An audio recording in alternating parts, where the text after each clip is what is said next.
할렐루야. 하나님의 은혜가 여러분 모두에게 함께 하시기를 축복합니다. 우리 옆에 분하고 서로 인사합시다. 잘 오셨습니다. 은혜 받으세요 하고 인사하도록 하겠습니다. 자, 우리 지난 시간에 이어서 관대함이라는 말씀을 증거합니다. 관대라는 것은 마음이 너그럽고 크다라는 뜻을 가지고 있습니다. 사람을 용서하거나 또는 사랑할 때 우리의 필요한 것은 관대함이라는 것입니다. 근데 우리가 오해할 수 있어요.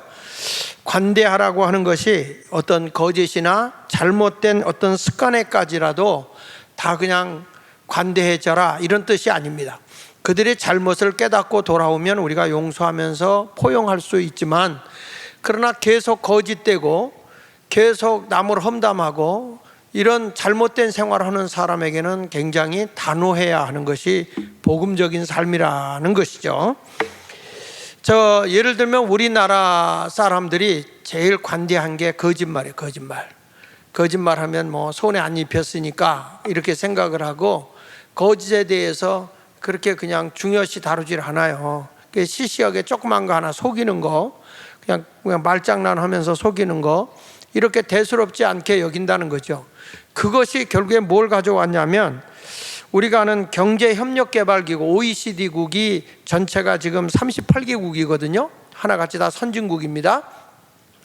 근데 그 38개국 중에서 이 거짓말을 가볍게 여겼던 우리나라 사람들이 세계에서 사기 치는데 1위요, 1위.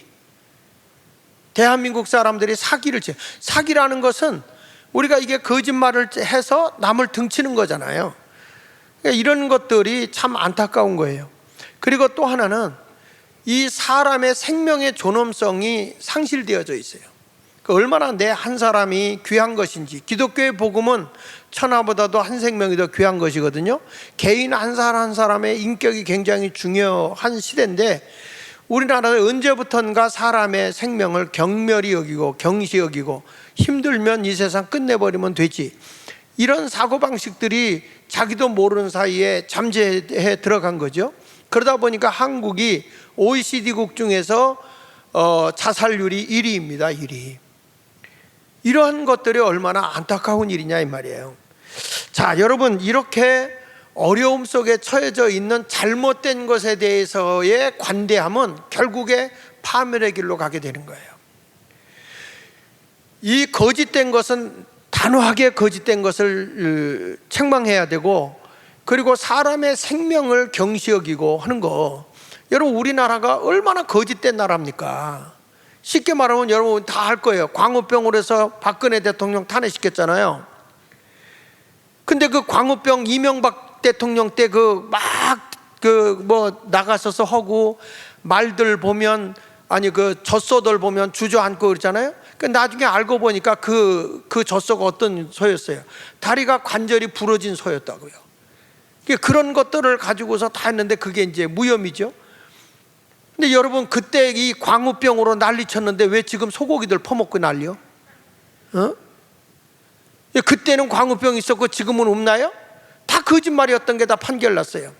박근혜도 거짓말로 뒤집어 씌워서 세월호 사건 말이죠. 그거 다 무혐의로 나왔잖아요. 정권 잡은 사람들이 다 거짓과 위선으로다가 백성을 속이는 거예요. 이번에 우리도 8.15 집회 제가 갔다 왔지만, 여러분 언론에서 얼마나 거짓말 합니까? 15,000명에서 2만 명 모였다? 새빨간 거짓말이잖아요. 가보시면, 우리 교회도 많이 가보셨지만, 사람이 이렇게 들어갈 수가 없어. 지하철 시청에 어쩔 수가 없어서 그냥 지하철이 그냥 통과할 정도로 사람이 어마어마하게 왔어도 거짓말을 해요. 언론도 거짓말하고 모든 것들이 다 거짓말하는 거예요. 여러분, 이런 것들이 가볍게 가는 것이 결국에는 사람을 사기꾼으로 만들어버리는 거라는 거예요. 냉정해야 되는 거예요. 사람의 생명이 얼마나 소중한데 생명을 경시 여기고 무시하고, 나하고 안 맞으면 죽어도 되고, 어떤 비리에 걸려버리면 툭 하면 자살해 죽고. 이재명 같은 사람 밑에 서 있던 사람이 말이야, 자살해 죽는 거 보세요. 조금만 관련되고 조사만 받고 들어오면 4명 5명 막 자살해 죽는 거야. 어떻게 사람의 생명이 그렇게, 여러분 천하보다 귀한 게 생명인데 돈 몇 푼 때문에 죽어야 되냐고. 이런 것들이 쓸데없는 잘못됨에 대해서 관대함을 가져서는 안 돼요. 그런 것들에 대해서는 냉정해야 되는 거예요. 그러나 사람이 잘못을 깨닫고 내가 이거 잘못했다, 다음부터 바르게 하겠다, 그런 거에 대해서는 성경은 70번씩 7번이라도 용서하라는 거죠. 그것은 관대함이죠. 잘못을 깨닫고 용서를 구할 때는 용서해 줄 수 있어야 되는 거예요. 근데 잘못도 깨닫지 못하고 계속적으로 옳다고 주장하는 것들은 다 목을 비틀어 놔야 되네. 잘못 가는 거잖아요. 그래서 오늘 저는 지난 시간에는 아브라함과 조카 롯에 대해서 그 관대함에 대한 얘기를 했다면, 오늘은 다윗과 사울 왕가에 있는 그 요나단의 아들 무비보셋과의 관계, 그 속에서의 그 관대함에 대한 말씀을 증거하면서 은혜를 받도록 하겠습니다. 여러분, 하나님은 다윗이 어디를 가든지 승리하게 했어요. 이 사무엘하 8장 6절이나 14절에 보면 성경에 나옵니다. 다윗이 어디를 가든지 이기게 하셨다. 전쟁에 나가면, 다윗이 가서 싸우면 하나님이 다윗 편에 서셔서 늘 승리하게 하고 이기게 해주는 거예요. 그러다 보니까 다윗에게는 사람이 모이는 겁니다. 여러분, 사람은 힘 있는 자에게 모이게 돼 있어요. 다윗 왕이 힘이 있고 다윗 왕이 가는 곳마다 사람들이 싸웠다 그러면 이기니까 그 사람들 옆에 사람들이 모여들기 시작하는 겁니다. 그러니까 다윗 왕은 막강한 권력을 가지고 있을 때예요. 이때에 다윗이 부족함이 없거든요. 사람도 있고 그리고 권력도 막강하고 뭐 부족함이 없는 이런 상황에서 다윗은 자기를 죽이려고 했고 자기를 그렇게 괴롭혔던 사울 왕가를 챙기기 시작합니다. 당시에 사울 왕의 비서실장급이었던 시바라는 사람을 불러서, 야, 혹시 사울 왕가에 혹시 남아있는 가족이 있느냐, 이렇게 물어본 거죠. 그랬더니 그 시바가 지금으로 말하면 사울 왕의 비서실장급 되는 사람이에요. 아, 요나단의 아들이 하나 있다. 요나단의 아들이 하나 있는데 그 아들은 그 전쟁에서 패하고 곧 사울 왕이 뭔가가 무너진다는 소리를 듣고 아이를 그 밑에 있는 여인이 들고서 도망가다가 떨어뜨려서 두 다리를 절게 된 장애를 가진 아들이 하나 있는데 그 아들이 무비보셋입니다. 그 무비보셋이라는 자가 있습니다.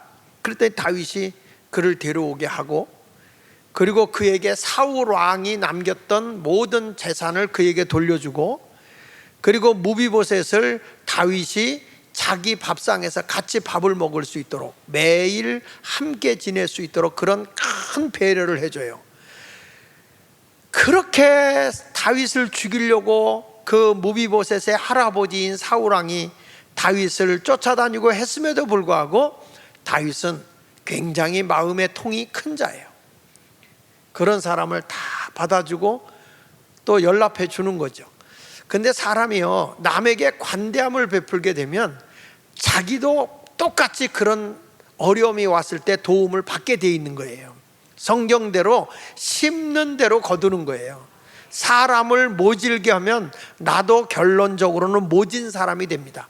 그러나 사람이 배려를 하고 관대함을 베풀고 살아가게 되면 내가 어렵고 힘들 때, 사람은요 항상 좋을 때만 있는 거 아니거든요. 어렵고 힘들 때에 어떤 사람이 되냐면 자기도 그런 사람들을 통해서 도움을 입게 돼 있는 거예요. 그래서 오늘 관대함에 대한 내용을 가지고 함께 은혜를 나누도록 하겠습니다.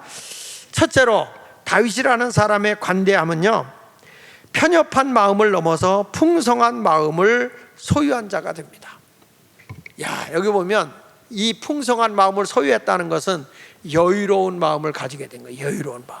다윗이라는 사람이 보십시오. 사무엘하 9장 3절에 왕이 이르되 사울의 집에 아직도 남은 사람이 없느냐? 내가 그 사람에게 하나님의 은총을 베풀고자 하노라. 하니 시바가 왕께 아뢰되 요나단의 아들 하나가 있는데 다리 저는 자니이다. 지금 다윗 왕이 뭐라고 얘기하냐면 사울의 집에 아직도 남아있는 사람이 없냐, 그러니까 여유로운 마음을 가지고 사울 왕가를 내가 좀 도와줘야 되겠다라고 지금 말하고 있는 것이죠. 상당히 여유로운 마음을 가지고 관대함을 베풀겠다, 이렇게 다윗 왕이 지금 말하고 있는 것이죠. 사실 우리가 역사적으로 모든 걸 보더라도 참 하나님이 이 나라를 얼마나 사랑하는가 하는 것을 알게 됩니다. 그러니까 이런 거죠. 쉽게 말하면 하나님이 우리 대한민국을 얼마나 사랑했느냐라는 걸 보면, 이제 그 이승만 대통령이 한성 감옥에 갇혀 있잖아요. 근데 여기서 우리나라의 선교사로 온 아펜젤라 선교사하고 언더우드 선교사가 그분을 전도를 합니다.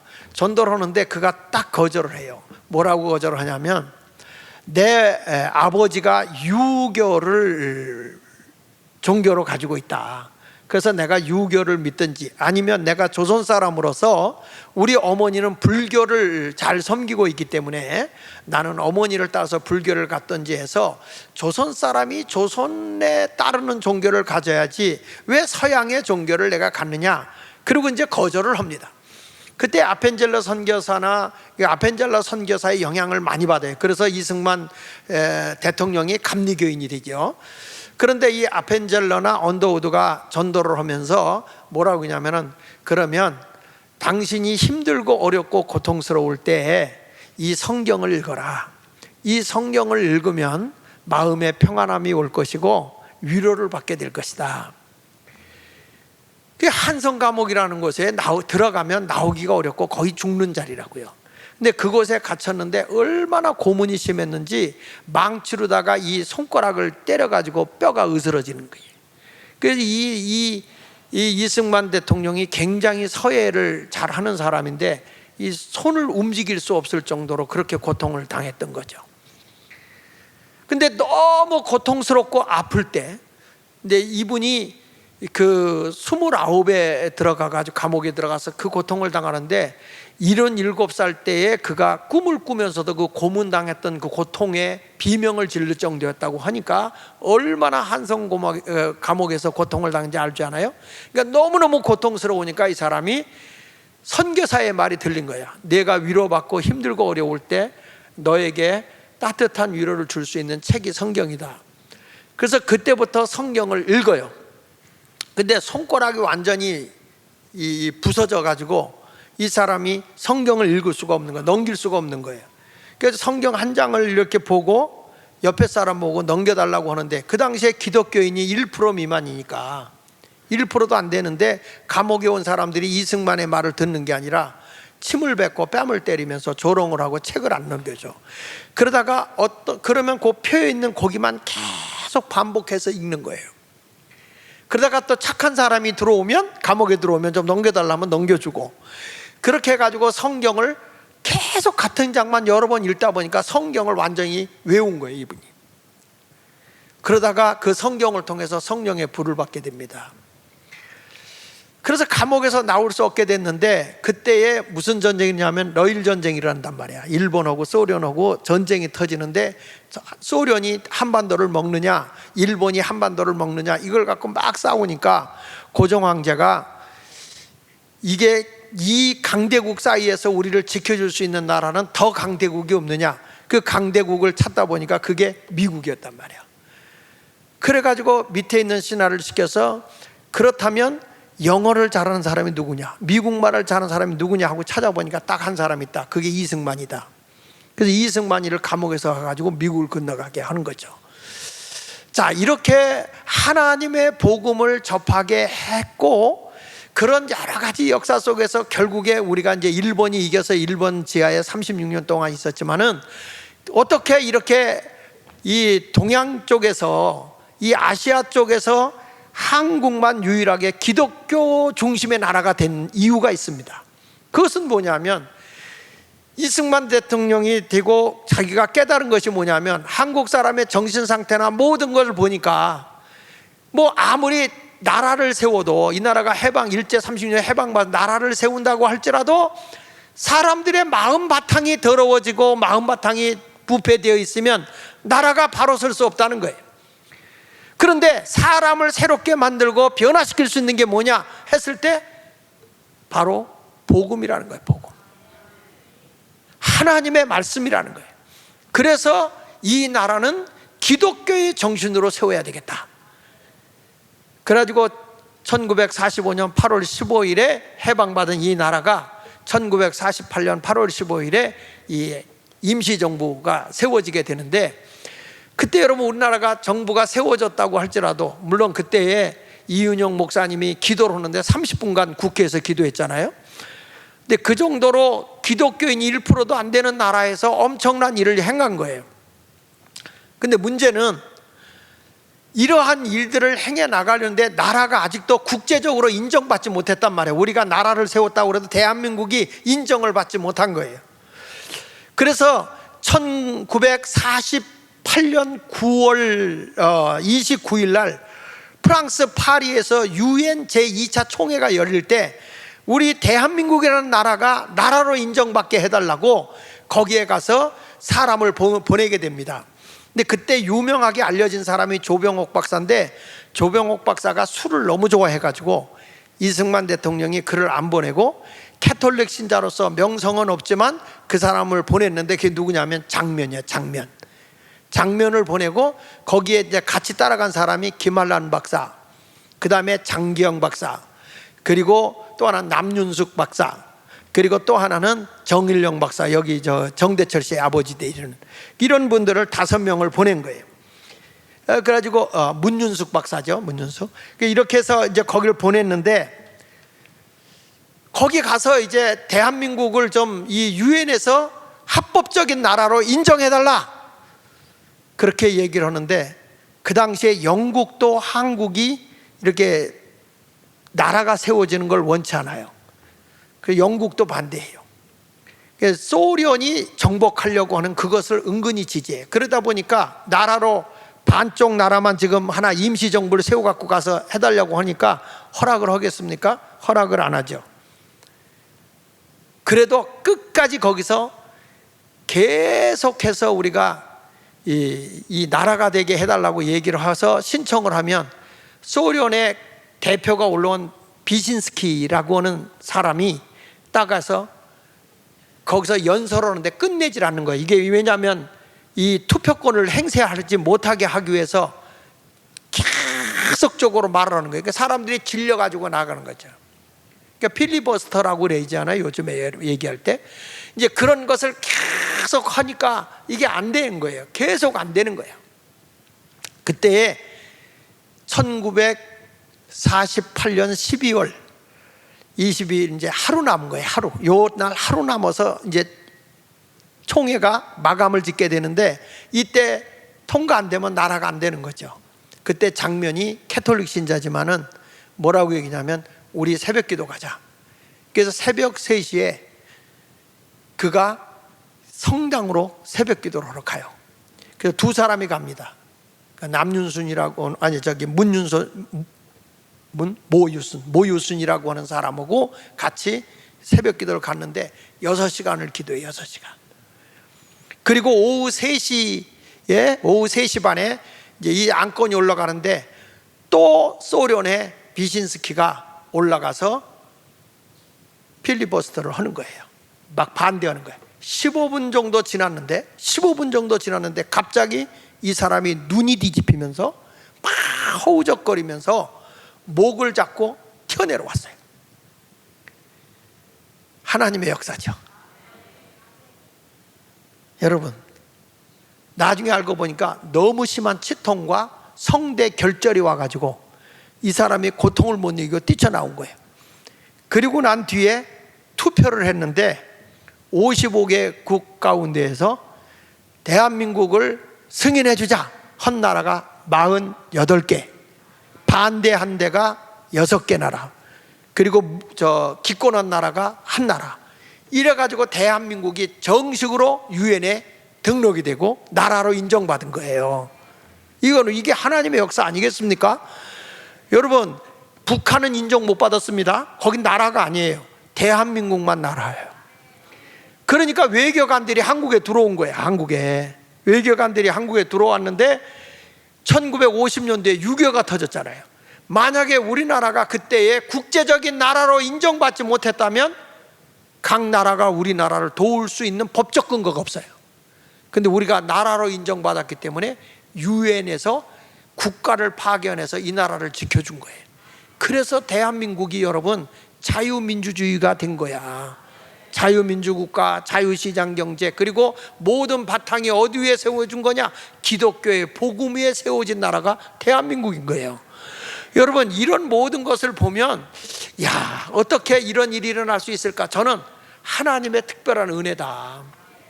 그리고 한 지도자를 잘 가르쳤는데 그가 한 지도자가 똑바른 정신을 가지고 나라의 백성을 위하는 것이 무엇인지, 이 백성을 어떻게 선을 베풀고 살아야 되는지 그것만을 생각했다는 거죠. 한마디로 이 나라를 기독교의 복음이 들어간 나라치고 잘 살지 않는 나라가 없다라는 말이죠. 하나님의 복음이 들어가지 않는 나라는 다 망하지만 하나님의 복음이 들어가는 나라는 잘 살게 됐다. 그러니까 이 이승만 대통령이 그 사람이 대통령 되기 전부터 이 나라의 백성을 생각했다는 거예요. 어떻게 하는 것이 이 나라가 바르게 가는 거냐, 올곧은 나라가 되어 가는 것이냐, 그것을 일깨워 준 것이에요. 그 복음이 기독교의 정신으로 대한민국이 세워졌다는 거예요. 여러분, 성경은 말합니다. 하나님의 복음을 우리가 접하게 됐을 때 그 복음을 전하다가 핍박을 당하고 어려움을 만나게 되면 관대하라는 거예요. 관대하라는 거예요. 성경 말씀, 예수님께서 누가복음 6장 29절에 이렇게 말하잖아요. 너희가 이 뺨을 치는 자에게 젖밤도 아무한테나 매맞으라는 게 아니라 복음을 전하다가 내가 어려움 만나면 뺨을 맞으면, 이뺨을 맞으면 젖밤을 돌려대고 젖밤을 돌려면 이뺨을 돌려대라. 여러분, 우리나라가 얼마나 우습겠는지 아십니까? 장면이 처음으로 그 프랑스의 이 여권을 가지고 가는데요, 여권이 얼마나 큰지 알아요? 세계에서 제일 큰 여권을 가지고 갔다는 거예요. 좌우로 50cm 여권, 이건 세계에서 제일 큰 여권이라는 거예요. 그래가지고 거기 그 이미그레이션 그 출입국 관리하는 사람이 팔라고 그랬대. 팔라고. 세계에서 이런 거, 그것도 이승만 대통령이 직접 붓으로 써가지고 여권을 만들어서 준 거라. 그래가지고 이런 여권은 창세 이래로 없었대요. 우리 민족은 반도라 조그만 나라라도 통은 커. 그래서 그 사람들이 그랬다는 거예요. 장면이. 아, 그럼 이 여권을 너한테 팔면 우리는 어떻게 외국을 돌아다니냐? 그래가지고 웃었다는 얘기가 있습니다. 여러분, 우리나라가 이렇게 하나님의 복음화가 되어지고 세계 곳곳에, 이 전국 세계 방방곡곡, 아니 한국 곳곳 시골에도 교회가 이렇게 크게 많이 들어설 수 있었던 것은 이 나라에 처음에 나라가 세워질 때 기독교의 정신으로 세워졌기 때문에, 정치적으로나 경제적으로나 다 교회를 합법화 시켜주는 일을 했기 때문에 교회가 크게 성장하게 된 거죠. 그것이 대한민국의 어려움 속에서 살게 한 거예요. 여러분 보십시오. 제가 어렸을 때 속회 예배를 드리잖아. 그러면은 지역에서 속회 예배를 드리면, 우리 집에서 속회를 드리면 동네 사람이 모이는 거예요. 그 동네에서 다니는, 교회 다니는 분들이 속회원이에요. 그런데 고구마나 감자 뭐 이런 것들을 삶아서 먹으면서, 떡을 해서 먹으면서 이웃 분들도 다 오게 해요. 마시러 오게 해요. 그래서 마을 사람들과 함께 지내는 게 속회야. 근데 어느 순간부터 우리가 교회 안에 모여가고 우리끼리만 모여갖고 말이죠, 목장 모임하고 이런 걸 하다 보니까 지난 시간에 우리가 들은 것처럼 마을이 병들어가고 있는 거예요. 우리는 다시 한번 기독교의 정신으로 세상 속으로 속회가 나가야 돼요. 목장이 나가야 된다고요. 저는 앞으로 그런 지도자 교육을 시켜서 마을이 교회, 교회가 마을이 되는 그런 운동을 펼칠 거예요. 그 사역을 위해서는 여러분 모두가 경제적으로 부흥이 일어나야 나누면서 살 거 아닙니까? 나누면서. 우리가 세상 속으로 들어가게 되면 어려움을 만나는 것도 많잖아요. 그럼 우리가 그걸 어떻게 도울 것인가? 이런 것이 있어져야 돼요. 그러니까 이 우리나라가 처음에 어려울 때 미국 선교사들이 뭐 옷가지라든지 밀가루, 강냉이가루, 우유가루 이런 것들을 많이 교회로 보내줬어요. 그러면 교회가 동네 사람들에게 나누어주면서 교회가 영향력을 행사했다는 거예요. 지금도 우리가 예수마을교회가 이와 같이 귀한 사역을 할 수 있는 것은 앞으로 하나님이 밴드 목회라는 것을 웨슬리가 했던 그 교육을 시킨 이유는 세상을 변화시키는 혁명적 일을 이루라고 하나님이 우리를 훈련시킨 거예요. 저는 그래서 때가 왔다고 생각하는 거예요. 우리 예수마을교회 하나님이 좋은 기회를 줬다. 우리가 그 일을 위하다가 오른뺨 맞으면 왼뺨 돌려대고, 왼뺨 맞으면 오른뺨 돌려대고, 이런 관대함을 베푸고 나가야 된다 그 말이에요. 여기 보십시오. 내 겉옷을 빼앗는 자에게는 속옷도 거절하지 말라.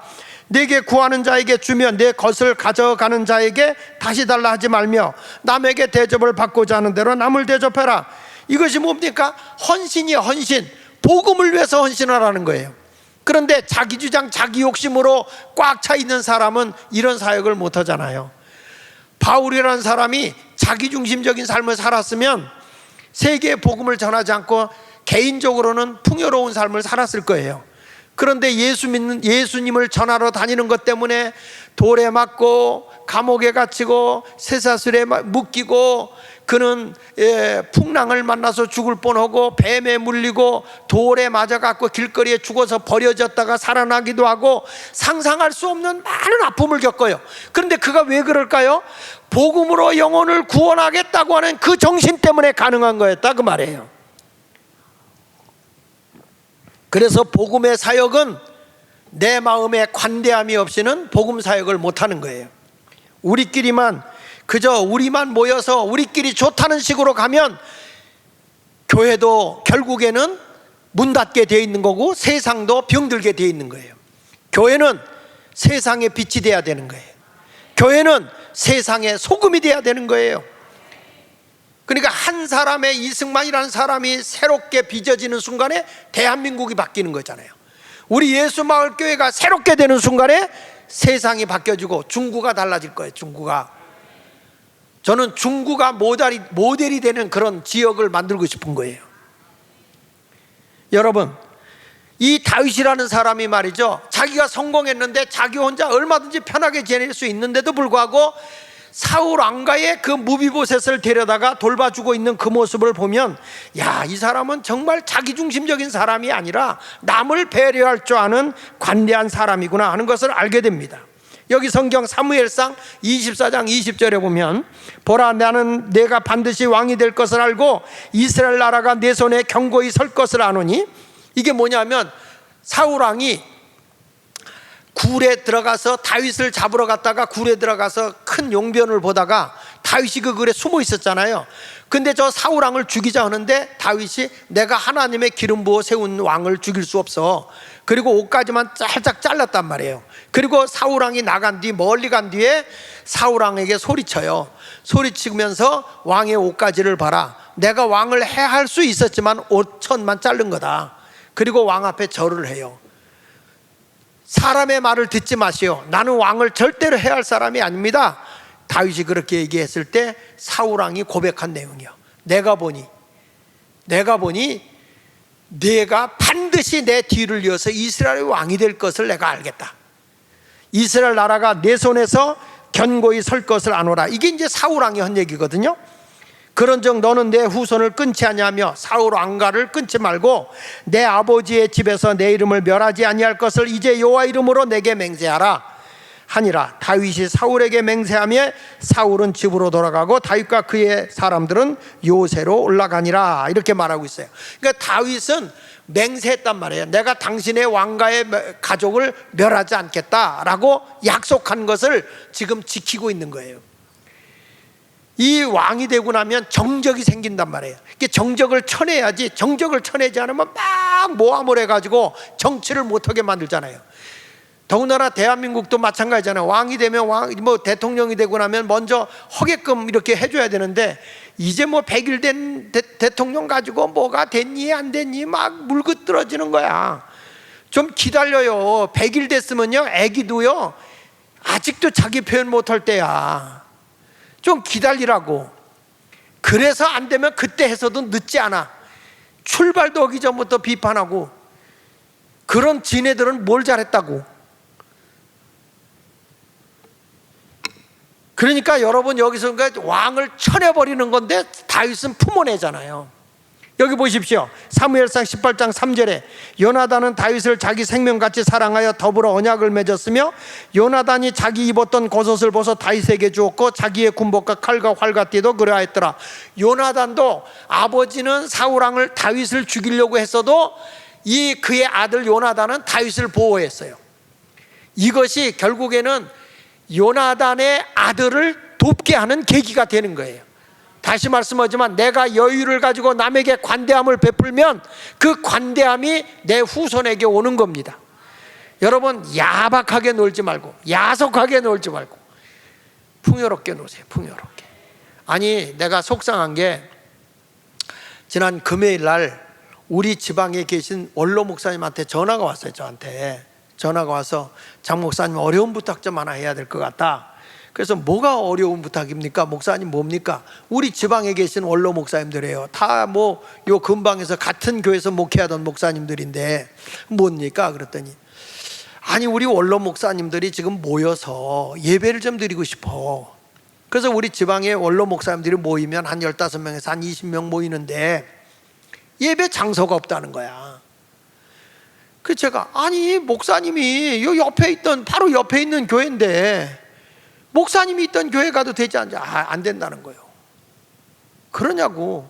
그러면 목사님 우리 교회에서 예배 드리세요. 장 목사 부담 갖지 마. 밥은 내가 다 낼 거야. 밥 내려는 것보다 더 하더라고.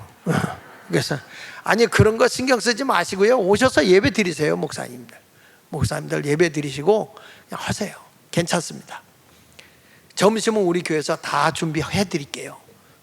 그 점심 해드리고, 내가 오늘 장로님들 모았어요. 장로님들 모아놓고, 자, 이런 분들이 오니까 그분들끼리만 모여서 예배 드리는 거지만, 우리 행사도 아니지만 그래도 오시는 원로 목사님들 교통비도 좀 다 해서 드려라. 그렇게 해드리라고, 잘해드려라. 어른을 공경할 줄 아는 나라가 반듯한 나라다. 교회가 교회다 오려고 하면 우리에게 이와 같이 복음을 잘 넘겨주고 일생을 예수를 위해서 헌신하고 살고 계셔 순교를 못했기 때문에 지금까지 살아계신 건데, 그 살아계신 목사님들을 교회가 천대해서 되겠냐? 잘 모셔야지. 그 정도의 마음이 없어가지고 무슨 가서 설교를 한다고 교회가 그러냐? 우리 교인들은, 우리 교회는 너무 훌륭해. 예수마을교회 교인들은 장로님들도 노맨이 없어. 다 아멘이고, 또 우리 성도님들도 아멘이고, 여선교회도 와서 뭐 잘 안내하겠지 뭐. 그렇잖아요? 뭐 그런 모습 얼마나, 아니 그건 뭐 개인적으로도 할 수 있는 일인데, 사람들이 그렇게 야박하게 놀아서 되겠습니까? 관대할 줄 알아야지. 사무엘하 9장 4절로 5절에도 보면 왕이 그에게 말하되 그가 어디냐 하나 시바가 왕께 이르되 로드발 암미엘의 아들 마길의 집에 있나이다 하니라. 다윗 왕이 사람을 보내어 로드발 암미엘의 아들 마길의 집에서 그를 데려왔다. 무비보셋을 데려온 거예요. 데려와서는 그냥 한 게 아니라 사무엘하 9장 6절로 7절에 보면요, 다윗이 무비보셋을 데려다 놓고 너 나를 두려워하지 마라 하면서 너희 할아버지가 남겨놓은 재산 다 너한테 돌려줄 거고, 시바가 몸종이 돼서 관리해 줄 거고, 그리고 너는 나와 항상 같이 밥 먹자. 여기 보세요. 요나단으로 말미암아 내게 은총을 베풀리라. 내가 할아버지 사울의 모든 밭을 다 내게 도로 주겠고, 또 너는 항상 내 상에서 떡을 먹을 것이다. 할렐루야. 이 다윗이라는 사람이 그 정도로 아주 마음에 여유로운 사람이에요. 우리가 하나님을 섬길 때도 똑같은 거예요. 여러분 마음이 내 중심으로만 있으면 주님을 위해 헌신 못해요. 여유를 가지고 나눌 줄 알아야 헌신이 되는 거예요. 아멘입니까? 나는 그런 생각을 합니다. 앞으로 저는 분명하게 우리 교인들 훈련 다시 할 거예요. 다시 해서 이제 세상으로 이 목장이 나갈 거예요. 리더들이 나가서 세상 사람 품어내고 세상 사람 섬기고, 그래서 세상과 함께 하는데, 우리 동네가 보니까 전체적으로 중구에만 15개 동이 있더라고요. 15개 동, 15개 동이 있더라고요. 15개 동의 주민들을 거기서 대표자들 리더 훈련시켜서 우리의 민족의 역사관을 똑바로 심어주고, 이 마을이 이렇게 살면 잘 살 수 있다는 그 운동을 할 수 있을 것 같아요. 그런 조직으로 우리가 나가면 교회가 마을이고 마을이 교회가 되고, 이런 운동이 일어난단 말이에요. 근데 그걸 하려면은 다 필요한 게 물질 있는 곳에 마음 있는 거란 말이야. 내가 해보려니까 돈이 없으면 안 돼요. 나는 그래서 요즘에 애국 운동하는 사람 전 목사님 옆에 이렇게 가보니까 사람들이 나라를 위해서 막 헌신하더라고. 그런데 한 분이 이런 얘기, 부산에 사는 분인데 자기는 정말 여기다 헌신할 돈도 없었대요. 너무 어렵게 살았대. 근데 이게 나라를 위해서 하는 일이다 싶어서 자기가 막 최선을 다해서 했는데 하나님이 얼마나 복을 주는지, 우리 집사람들 옆에서 그 얘기 다 들었어요. 얼마나 복을 주는지 매월 나라를 위해서 써달라고 자기가 지금은 3억 원씩을 매월 보내고 있다는 거예요. 그러면서 그분이 하는 얘기가 하나님의 나라를 위해서, 대한민국의 그 의를 위해서 자기가 하니까 하나님의 복을 주더라는 거예요. 복을 주더라는 거예요. 그 나도 소망을 생겼어. 아, 우리 교인들 복 받게 하려면 내가 마을 운동하는데 다 돈 내게 해야 되겠다. 아니, 이게 웃을 일이 아니야. 이게 웃으면 안 되더라고. 그래서 우리 중구가 가장 모델이 되면 한국을 살리는 혁명운동이 일어날 수 있을 거라고 저는 생각을 해요. 그러니까 여러분, 우리 모두도 나눔의 삶을 잘해가는 성도가 되시기를 예수 이름으로 축원합니다.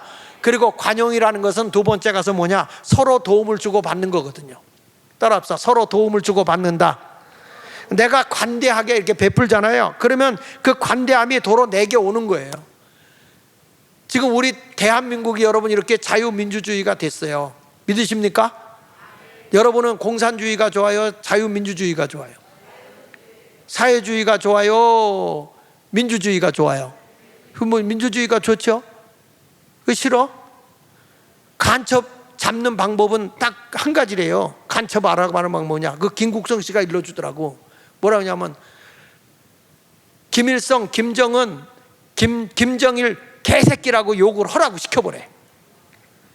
그래가지고 개새끼 그러면 간첩이 아니래. 그런데 여러분, 그분이 하는 얘기예요. 목사님은 예수님에게 욕할 수 있어요? 이렇게 묻는 거야. 못하지. 죽어도 못하잖아요. 못하지. 목사가 어떻게 예수님을 욕을 해. 그렇지.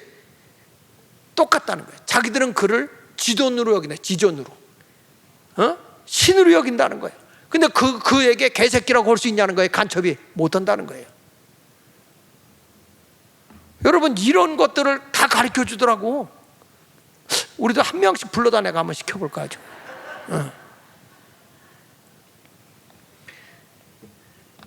자, 다윗이라는 사람은 이렇게 관용을 베풀고 서로 도와주면서 이 무브보셋을 자기 집에 잘 베풀어 주게 됩니다. 그런데 문제가 생겼어요. 뭐 문제가 생겼냐면, 다윗 왕이 나라를 잘 통치하고 있던 그때에 다윗의 아들 압살롬이 구테타를 일으켜서 다윗 왕을 죽이려고 하죠. 그래서 다윗 왕이 맨발로 도망을 가버려요. 그래서 마하나임이라는 곳으로 도망을 가게 되죠. 압살롬이 나라를 장악해 버립니다. 그의 아들이. 그런데 이때 다윗이 구테타를 당해서 이제 압살롬이 다 정부를 장악한 상태예요.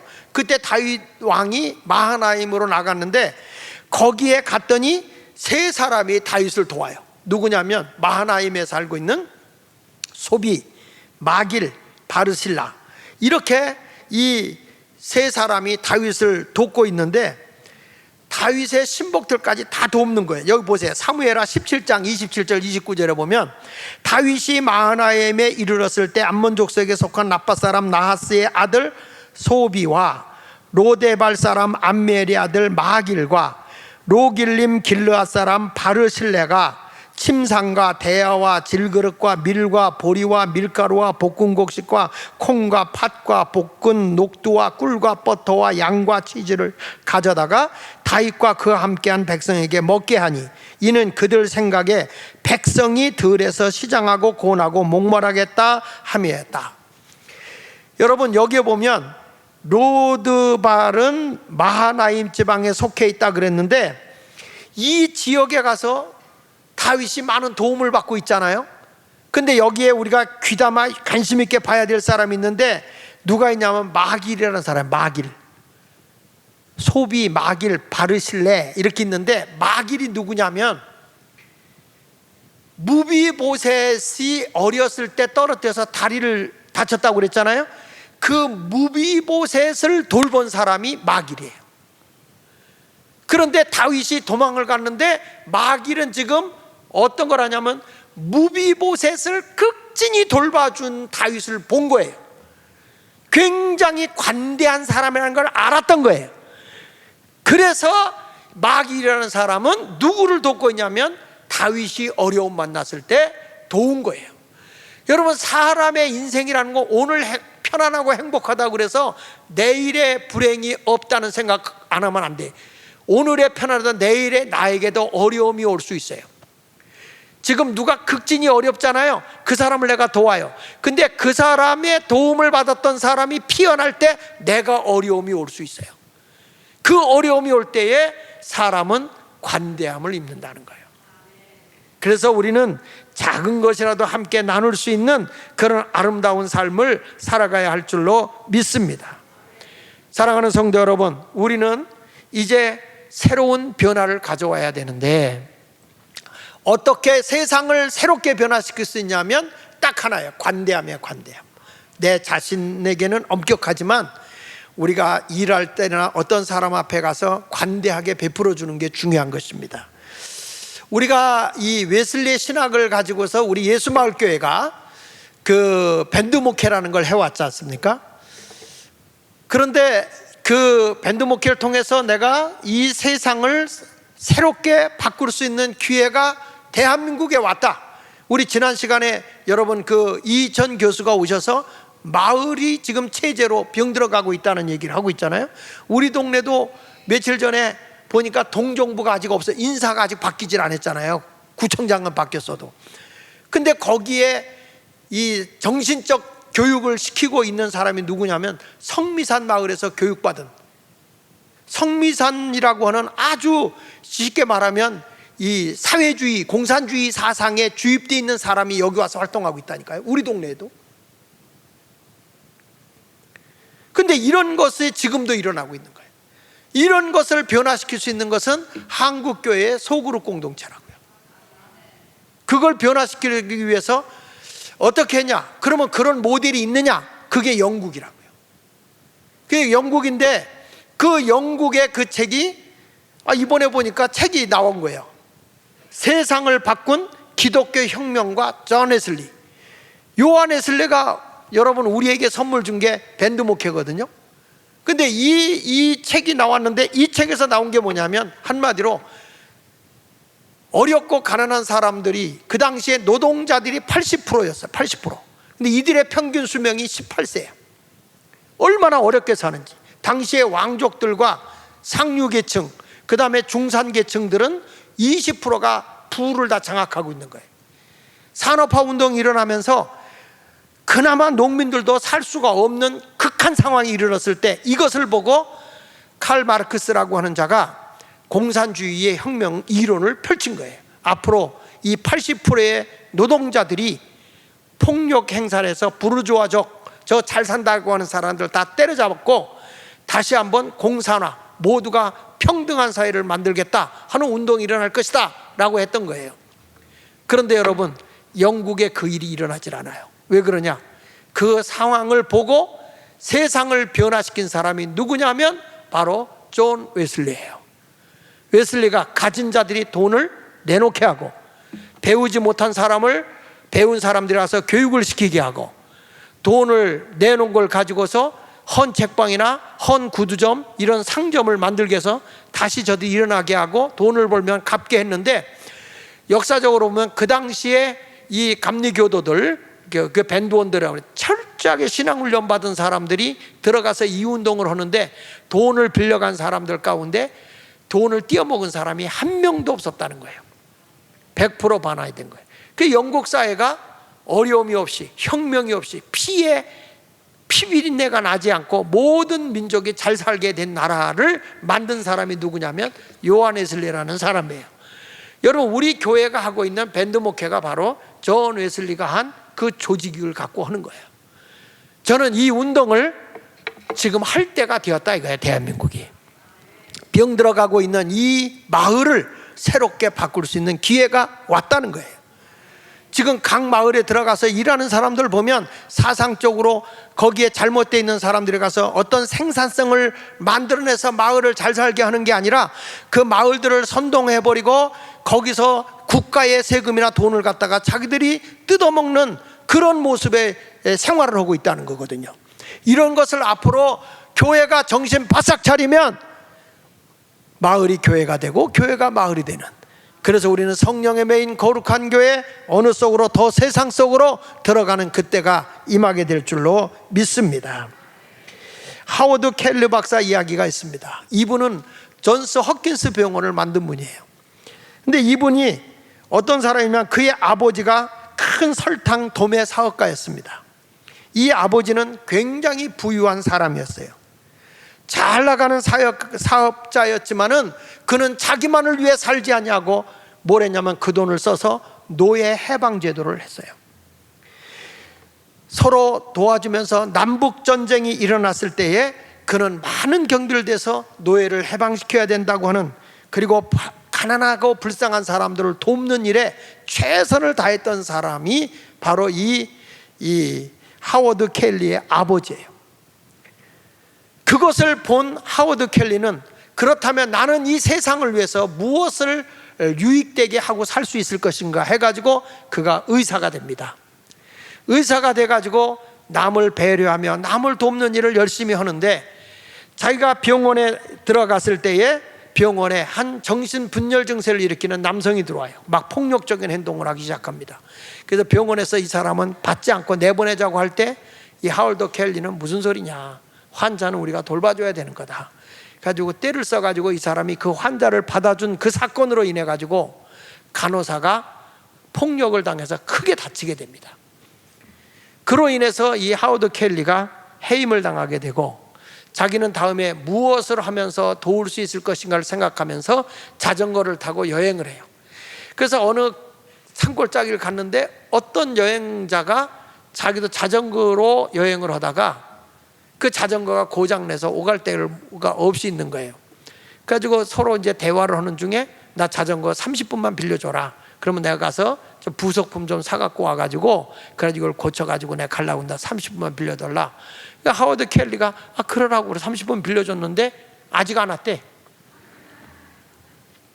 근데 이 하워드 켈리가 거기서 이제 걸어서, 아무도 없는 마을인데 걸어서 가다가 한 외딴 집 앞에서 먹지를 못해가지고 쓰러져요.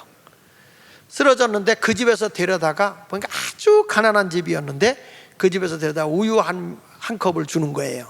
그 우유를 먹고 이 사람이 정신을 차립니다. 나중에 알아보니까 그 집에 그 소녀가 먹을 한 끼였어요. 그 우유가.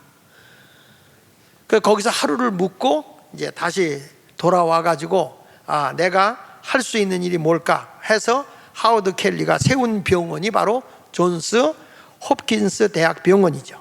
이 병원은 지금도 어려운 사람을 돕고 있는 병원 중에 하나입니다. 그러던 어느 날 환자 하나가 왔습니다. 환자 하나가 와서 아주 오래된 일인데 대화를 하다 보니까 자기가 우유를 먹었던 지역의 주소가 그대로 있는 거예요. 자세히 알아보니까 그때 자기가 먹을 우유 한 컵을 준 소녀가 커서 불치의 병을 안고 온 거예요. 그래서 이 하워드 켈리가 열심히 그를 위해서 치료해주고 병을 잘 고쳐줬어요. 완치가 됐습니다. 자, 문제는 치료비가 문제인 거예요. 치료비에 딱 청구서에 봉투 하나에 담아서 딱 왔어요. 엄청난 돈이 왔을 텐데 큰일 났다 그리고 봉투를 딱 열었는데 거기에 이런 글자가 써여 있던 거예요. 한번 같이 읽어봅시다. 시작. 우유 한 잔으로 모두 지불되었음. 이 여인이 그때 준 우유 한 잔이 하워드 켈리가 그 여인의 병원비를 다 부담해 준 거예요. 여러분, 이게 관대함이라는 거예요. 내가 마지막 먹고 죽으려고 하는 것을 마지막 먹을 것 같은 걸 가지고 베풀어 줬는데 그것이 결국에는 미래의 자기의 생명을 살리고 자기의 모든 부채로 올 수밖에 없는 빚을 다 갚게 하는 원리가 되었다는 거예요. 그래서 성경은 이렇게 말하는 거예요. 갈라디아서 6장 9절 말씀을 보십시오. 자, 시작. 우리가 선을 행하되 낙심하지 말지니 포기하지 아니하면 때가 이르매 뭐 한다고요? 거두는 거예요. 여러분, 우리가 선을 행하고 사는 것은 손해보는 게 아니에요. 남에게 베풀고 사는 것은 절대 손해가 아니에요. 갚아주십니다, 하나님이. 사람을 통해서 도움을 입게 되어 있는 것입니다.